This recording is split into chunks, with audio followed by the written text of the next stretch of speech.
Welcome and welcome back to Biolit academy. कैसे हैं आप सब लोग? मैं हूं शशि तिवारी और आज का जो हमारा टॉपिक है वो बहुत इंटरेस्टिंग टॉपिक है। आज का जो टॉपिक है वो है द यूकैरियोटिक सेल। ओके, लेकिन ये टॉपिक शुरू करने से पहले आप लोग को मैं एक चीज बता दूं कि अगर आपको मेरी वीडियो पसंद आती है, समझ में आता है, then please go ahead, subscribe, like and share my channel.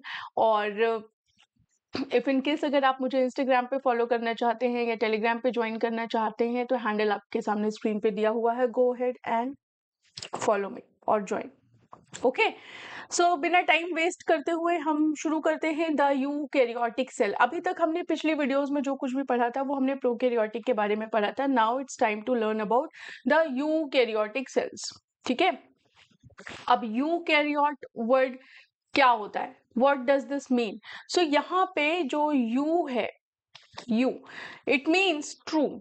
ठीक है, इट मीन्स ट्रू। और कैरियन मीन्स होता है न्यूक्लियस। कैरियन का मतलब होता है न्यूक्लियस। हमने प्रोकैरियोटिक में क्या पढ़ा था? हमने प्रोकैरियोटिक सेल में ये देखा था कि भाई ये सेल है और इसमें जेनेटिक मटेरियल जो है वो कुछ ऐसे ऐसे करके ऐसे ही फ्रीली पड़ा हुआ है साइटोप्लाज्म में, राइट? लेकिन यहाँ पे क्या है कि यहाँ पे ये फ्रीली नहीं है। यहाँ पे जेनेटिक मटेरियल के ऊपर एक कवरिंग है। यहाँ पे जेनेटिक मटेरियल के ऊपर एक कवरिंग है, इसीलिए इसे हम बोलते हैं ट्रू न्यूक्लियस। ठीक है, अगर जेनेटिक मटेरियल के ऊपर कवरिंग है इट मींस कि वो ट्रू न्यूक्लियस है। अगर जेनेटिक मटेरियल के ऊपर कवरिंग नहीं है, वो सेल के सेल में ऐसे ऐसे ही खाली पड़ा हुआ है, कोई मतलब नहीं है, कोई कवरिंग नहीं है, कोई पैकेट में बंद नहीं है, तो इट मींस कि वो ट्रू न्यूक्लियस नहीं है। ठीक है, जैसे कि आप समझो चिप्स है, घर में जो चिप्स हम घर में बनाते हैं वो हम पैकेट में नहीं पैक करते, राइट? तो वो ऐसे फ्रीली रहता है, वो फ्रीली पड़ा रहता है। लेकिन अगर हम उसी चिप्स को पैकेट में पैक कर दें तो हम उसको एक नाम दे सकते हैं। ठीक है, अब यहाँ पे भी सेम चीज होती है। यहाँ पे जेनेटिक मटेरियल को एक कवरिंग में, एक पैकेट में पैक कर दिया गया है यूकैरियोटिक सेल के, इसीलिए इसे बोलते हैं true nucleus. Eu means true and karyon means nucleus. ठीक है, अब बेसिक स्ट्रक्चर क्या होता है यूकैरियोटिक सेल का? समझ गए? आपके सामने ये दिया हुआ है यूकैरियोटिक सेल। अब देखिए, प्रोकैरियोटिक सेल आपको इतना उसमें सारी चीजें, इतनी ऑर्गेनेलीज और ये सब कुछ आपको नहीं मिलेगा, बहुत बेसिक स्ट्रक्चर है, राइट? लेकिन जो प्रोकैरियोटिक सेल है, सॉरी, जो यूकैरियोटिक सेल है उसमें आपको मेम्ब्रेन बाउंड ऑर्गेनेलीज आपको देखने को मिलेंगी। यहाँ पे देखिए, यहाँ पे आपको बहुत सारी ऑर्गेनेलीज देखने को मिल रही हैं, जबकि प्रोकैरियोटिक सेल में ज्यादा कुछ नहीं है। ठीक है, ओके। जिन लोगों ने प्रोकैरियोटिक की वीडियो नहीं देखी है वो देख सकते हैं। प्रोकैरियोटिक को मैंने बहुत अच्छे से एक एक करके एक्सप्लेन कर रखा है, उसके एक एक पार्ट्स को। ओके, नाउ अब कहते हैं कि जो ट्रू न्यूक्लियस है which is surrounded by nuclear membrane, क्योंकि ये सराउंडेड है किससे? एक मेम्ब्रेन से, जिससे इसी वजह से तो हम इसे ट्रू न्यूक्लियस कह रहे हैं ना। तो ये क्या कहलाएगा? ये कहलाएगा न्यूक्लियर मेम्ब्रेन। ये क्या है? न्यूक्लियर मेम्ब्रेन है। Is it okay? Okay, fine. हम अभी बेसिक यूकैरियोटिक सेल के बारे में समझ रहे हैं। हम इसके एक एक ऑर्गेनेलीज को आगे की वीडियोस में बहुत डिटेल में पढ़ेंगे, राइट? अब ये कहते हैं कि डीएनए एसोसिएटेड है हिस्टोन प्रोटीन से, न्यूक्लियोलस प्रेजेंट है। अब डीएनए हिस्टोन प्रोटीन से एसोसिएटेड है, ये चीज समझने वाली है। और न्यूक्लियोलस प्रेजेंट है, न्यूक्लियोलस क्या होता है ये भी हम अभी देखते हैं।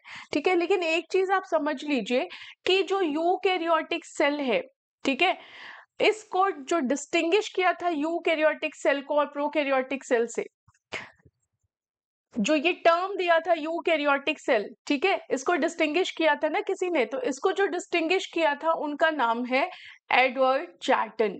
ठीक है, इस नाम को याद रखिएगा, एडवर्ड चैटन। आपके एनसीईआरटी में नहीं दिया हुआ है लेकिन मैं फिर भी आपको बता रही हूँ। एडवर्ड चैटन नाम के एक फ्रेंच बायोलॉजिस्ट थे, साइंटिस्ट कह सकते हो, उन्होंने इस टर्म को दिया था यूकैरियोटिक को, जो डिफरेंशिएट करता है प्रोकैरियोटिक सेल से। ठीक है, आई बात समझ में यहाँ पे?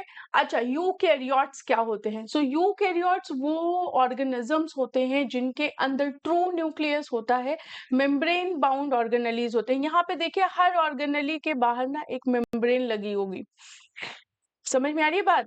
तो ये मेम्ब्रेन बाउंड ऑर्गेनेलीज है। हर ऑर्गेनेली के बाहर ना एक मेम्ब्रेन लगी हुई है, यहाँ पे भी लगी हुई है, यहाँ पे भी लगी हुई है, हर तरफ आप देखेंगे मेम्ब्रेन बाउंड ऑर्गेनेलीज है। ठीक है, तो जब हम इनके स्ट्रक्चर को पढ़ेंगे तो हम और डिटेल में पढ़ेंगे। अब मैं आपको बताती हूँ कि DNA associated with histone protein का क्या मतलब हुआ। देखिए, जो यूकैरियोटिक में डीएनए होता है ना, वो लीनियर डीएनए कहलाता है, और जो प्रोकैरियोटिक में डीएनए होता है, जो प्रोकैरियोटिक में डीएनए है वो सर्कुलर डीएनए। हमने यही पढ़ा है अभी तक। अगर आप प्रोकैरियोटिक के वीडियो देखेंगे तो प्रोकैरियोटिक डीएनए जो होता है वो सर्कुलर होता है, लेकिन यूकैरियोटिक का जो डीएनए है वो कैसा है? यूकैरियोटिक का डीएनए लीनियर डीएनए है, और यूकैरियोटिक जो सेल है वहां पे हिस्टोन प्रोटीन भी मिल रही है आपको। लीनियर डीएनए भी है और हिस्टोन प्रोटीन भी है। ठीक है, अब होता क्या है देखो, यहाँ पे जो डीएनए होता है ना वो 5-3 एंड वाला डीएनए होता है। इसके दोनों एंड 5, यहाँ ये जैसे ये है ना, ये 5 है और ये 3 है। ठीक है, फिर एक दूसरा वाला डबल स्ट्रैंडेड डीएनए है ना, दूसरा है ये 3 है और ये 5 है। तो 5-3 एंड वाला डीएनए होता है। अब क्या होगा इसमें, ये जो गोल गोल आपको बॉल्स दिखाई दे रही है ना, गोल गोल बॉल्स आपको दिखाई दे रही हैं, ये बॉल्स जो हैं ये हिस्टोन प्रोटीन्स है। अब ये डीएनए इन्हीं हिस्टोन प्रोटीन्स के ऊपर लिपटा हुआ है। आ रही है ना आपको बात समझ में, कि ये जो डीएनए है ये इन्हीं हिस्टोन प्रोटीन्स के ऊपर क्या हुआ है? लिपटा हुआ है, और आगे जाके ये कंडेंस होता जाता है, कॉम्पैक्ट होता जाता है, कॉम्पैक्ट होता जाता है। तो कॉम्पैक्ट होगा ना तो कुछ इस तरीके से दिखाई देगा, ऐसे कॉम्पैक्ट होना शुरू हो जाएगा। पहले तो ऐसे ऐसे करके था, देख रहे हैं ना, पहले ऐसे ऐसे था, फिर कॉम्पैक्ट होना शुरू हो गया, कॉम्पैक्ट होना शुरू हो गया। अब जब ये कॉम्पैक्ट होना शुरू हो गया तो इसको हमने क्या नाम दिया? Chromatin fibre. इसको हमने क्या नाम दिया? Chromatin fibre. क्रोमैटिन फाइबर है। ठीक है, अब ये और कॉम्पैक्ट होना शुरू हो गया और ये कहलाया क्रोमोसोम्स। ये क्या है? क्रोमोसोम्स है। क्लियर है यहाँ पे? ओके, और ये जहां पे ये लपेटा हुआ है हिस्टोन प्रोटीन के ऊपर, जैसे एक बॉल है उसके ऊपर आपने थ्रेड लपेट दिया, वैसे ही ये हिस्टोन प्रोटीन की जो बॉल्स हैं इनके ऊपर क्या लिपटा हुआ है? डीएनए। ठीक है, और ये आपको कहाँ मिल रहा है? न्यूक्लियोसोम में। ये आपको कहाँ मिल रहा है? न्यूक्लियोसोम में। ओके, नाउ ये आपको मैंने इसलिए बताया कि आपको समझ में आए कि लीनियर डीएनए क्या होता है और हिस्टोन प्रोटीन क्या होता है। ठीक है, अब एक चीज हमने बात करी थी कि न्यूक्लियोसोम भी प्रेजेंट होता है। अब आप यहाँ पे देखिए, ये न्यूक्लियस है, ये न्यूक्लियस है, जो हम कहते हैं ना कि यहाँ पे जेनेटिक मटेरियल जो है वो क्या है? वो एक मेम्ब्रेन बाउंड ऑर्गेनेली के अंदर है, मतलब एक मेम्ब्रेन उसके ऊपर चढ़ी हुई है, न्यूक्लियर मेम्ब्रेन उसके ऊपर क्या है? चढ़ी हुई है। ये न्यूक्लियर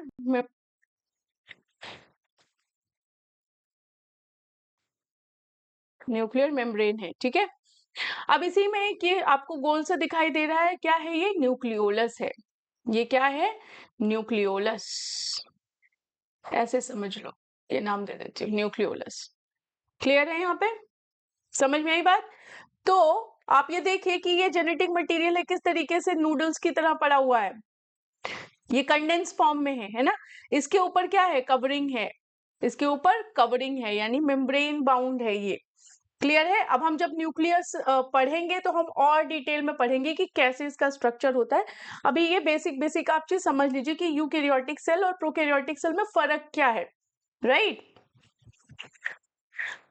मुझे कमेंट में बताइएगा कि किसने यूकैरियोटिक सेल को डिस्टिंग्विश किया प्रोकैरियोटिक सेल से। अगर आप ये वीडियो देख रहे हैं प्लीज मुझे कमेंट में बताइएगा कि किसने किया। मैंने बताया है आपको थोड़ी देर पहले, लेकिन उससे चीट मत करिएगा, ठीक है? चीटिंग नहीं, चीटिंग अलाउड नहीं है, चीट मत करिएगा, मुझे जाके बताइएगा कि क्या है।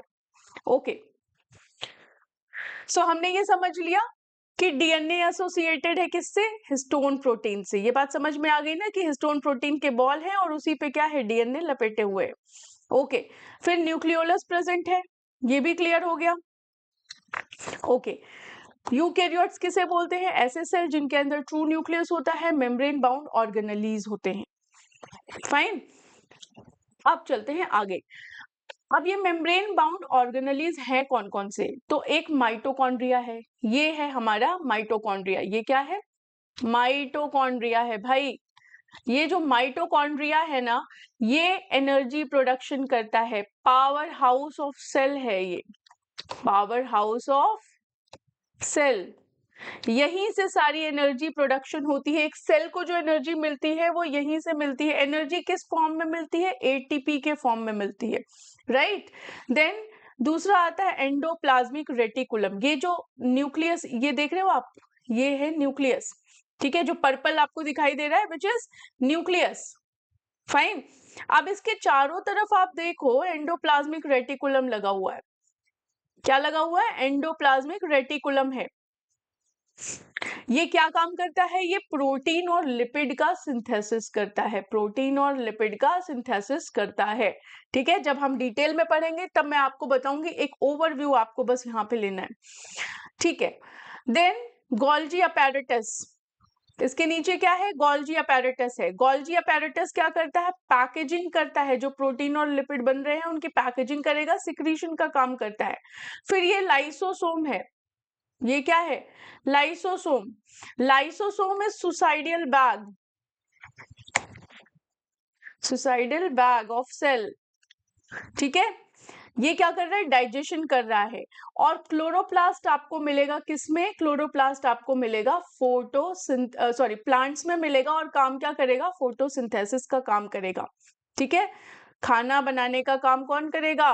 फोटोसिंथेसिस का काम करेगा क्लोरोप्लास्ट। अब खाना हम तो नहीं बना सकते ना, प्लांट्स ही बनाते हैं, तो ये मिलेगा आपको प्लांट्स में, राइट। देन यूकेरियोट्स जो होते हैं उनके अंदर कौन कौन से किंगडम्स आते हैं? तो किंगडम आता है प्रोटिस्टा, फंजाई, प्लांटी और एनिमेलिया, ठीक है। Protista, fungi, Plantae and animalia. अच्छा, साइज अगर हम देखें ना तो प्रोकैरियोटिक सेल जो होता है वो छोटा होता है, 1 to 10 माइक्रोमीटर का साइज होता है उसका, और ये यूकैरियोटिक सेल बड़ा होता है प्रोकैरियोटिक से, 10 to 100 माइक्रोमीटर का साइज होता है, ठीक है। अब जेनेटिक मटेरियल की बात कर लेते हैं। डीएनए क्या है? लीनियर है, मैंने आपको बता दिया। हिस्टोन प्रोटीन प्रेजेंट होता है। नंबर ऑफ क्रोमोसोम्स मल्टीपल होते हैं। क्रोमोसोम्स क्या थे मैंने आपको बता दिया था। प्लाज्मिड यूजुअली एब्सेंट होता है, ठीक है। देन सेल डिवीजन कैसे होता है यूकेरियोटिक में? माइटोसिस होगा तो ग्रोथ और रिपेयर के लिए होता है माइटोसिस। माइटोसिस किसके लिए होगा? ग्रोथ एंड रिपेयर के लिए होगा। मियोसिस होगा सेक्सुअल रिप्रोडक्शन के लिए। जबकि प्रोकैरियोटिक की अगर हम बात करें तो प्रोकैरियोटिक में ना माइटोसिस होता है ना मियोसिस होता है, वहां पे सीधा सीधा बाइनरी फिजन होता है, राइट। देन एग्जाम्पल्स की बात करते हैं। यूनिसेलुलर यूकेरियोट्स कौन कौन से हैं भाई? अमीबा है और पैरामीशियम है। यानी कि सिंगल सेल यूकेरियोटिक सेल कौन से हैं? अगर हम सिंगल सेल यूनिसेलुलर यूकेरियोट की बात करें तो अमीबा और पैरामीशियम है, और मल्टी सेलुलर यूकेरियोट्स की बात करें तो ह्यूमंस हो गया, मैंगो प्लांट हो गया, मशरूम हो गया, mushroom comes in fungi. Mango plant किस में आता है? प्लांटी में आता है ना। ह्यूमंस किस में आते हैं? एनिमेलिया में आते हैं कि नहीं आते? ओके, तो यहां तक कोई डाउट है तो बताइएगा। देन हम डिफरेंसेस एक बार समझ लेते हैं प्रोकैरियोटिक सेल और यूकैरियोटिक के बीच में कि क्या डिफरेंस होता है। तो न्यूक्लियस प्रोकैरियोट में नहीं होता, क्लियर है, क्योंकि ट्रू न्यूक्लियस नहीं है। जेनेटिक मटेरियल ऐसे ही पड़ा हुआ है सेल में। यहाँ पे न्यूक्लियस है क्योंकि जेनेटिक मटेरियल क्या है? पैक्ड है, राइट। ऑर्गेनेलीज, इसमें ऑर्गेनेलीज नहीं होती हैं प्रोकैरियोटिक में, लेकिन यूकैरियोटिक में बहुत सारी ऑर्गेनेलीज हमने देखी। माइटोकॉन्ड्रिया है, एंडोप्लाज्मिक रेटिकुलम है, क्लोरोप्लास्ट है, प्लांट्स है ना, गोल्जी बॉडी है, लाइसोसोम है, ये सारे ऑर्गेनेलीज प्रेजेंट होते हैं। डीएनए जो होगा वो सर्कुलर डीएनए होगा, यहाँ पे लीनियर डीएनए है। यहाँ पे क्या है? लीनियर डीएनए है। साइज प्रोकैरियोटिक का स्मॉल साइज होता है और यूकैरियोटिक सेल बड़ा होता है comparatively to prokaryotic cell. Cell division बहुत सिंपल होता है, प्रोकैरियोटिक में बाइनरी फिजन है और यूकैरियोटिक में माइटोसिस या मियोसिस होता है, राइट? सो यही था आपके लिए, जितना भी एक बेसिक ओवरव्यू हो सकता है यूकेरियोटिक सेल का, मैंने आपको बताया है। अब नेक्स्ट वीडियो में हम यूकेरियोटिक सेल के जितने ऑर्गेनेलीज हैं उनके बारे में हम डिटेल में चर्चा करेंगे। ऑलराइट, सो अगर वीडियो पसंद आती है देन प्लीज लाइक करिएगा, शेयर करिएगा, सब्सक्राइब करिएगा। कोई क्वेश्चन है please go ahead and let me know in the comment section. Alright, मिलते हैं आपसे नेक्स्ट वीडियो में। बाय।